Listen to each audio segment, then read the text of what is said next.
আমার জামাই আমাকে বেশ্যা, মাগি, খানকি এই নামগুলা বইলা ডাকলেও আমি কখনো জামাই ছাড়ার কথা চিন্তা করিনি। কখনোই চিন্তা করি নাই যে তারে আমি ডিভোর্স পেপার ধরায় দিব।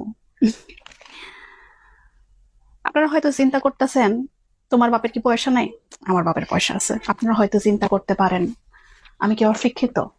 না, আমি মাস্টার্স পাস, আমি শিক্ষিত।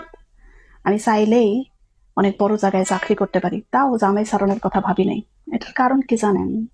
এটার কারণ একটাই, আমার জামাই আমার সন্তানদেরকে অনেক ভালোবাসে। আমি যখন দেখলাম আমাকে যা মন চায় তা বলে কিন্তু আমার সন্তানরা পরিপূর্ণ পাশটা পায়, তখন আমি চিন্তা করলাম আমার জীবন তো গেছেই শেষ।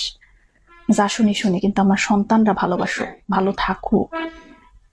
এক বাপের নাম দিয়েই তাদের জীবনটা পার হোক। কারণ এক বাপের নাম দিয়া জীবন পার হওয়াটা অনেক দরকার। এই যে আজকে আমার দুই ছেলের লিগা আমি জন্ম নিবন্ধন করলাম। হ্যাঁ, এই যে জন্ম নিবন্ধনের আবেদন করলাম।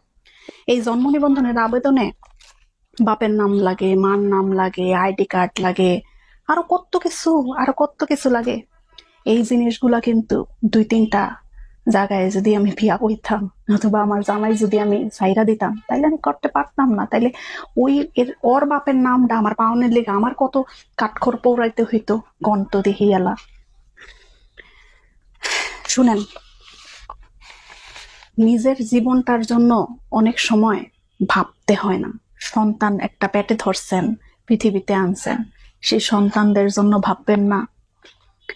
আপনার স্বামী যদি আপনারে পরিপূর্ণ পাশটা নাও দেয়, আপনার সন্তানদের পরিপূর্ণ পাশটা দেয়, তাইলে ওই জামাইয়ের লগে না একটু কষ্ট কইরা সংসারটা কইরা নিয়েন। নাইলে না এই সমাজের মানুষ আপনারে বেশ্যা কইব। জামাইয়ের মুখে বেশ্যা শুনতে ঘরে শুনবেন, কিন্তু পৃথিবীর মানুষ যখন আপনারা বেশ্যা কইব, তখন মনে রাখবেন সবসময়, একটা ডিভোর্স হয় না মাইয়ারে কখনো এই সমাজের মানুষ মাইনা নেয় না। আমাদের সমাজ এখনো এত ভালো হয় নাই।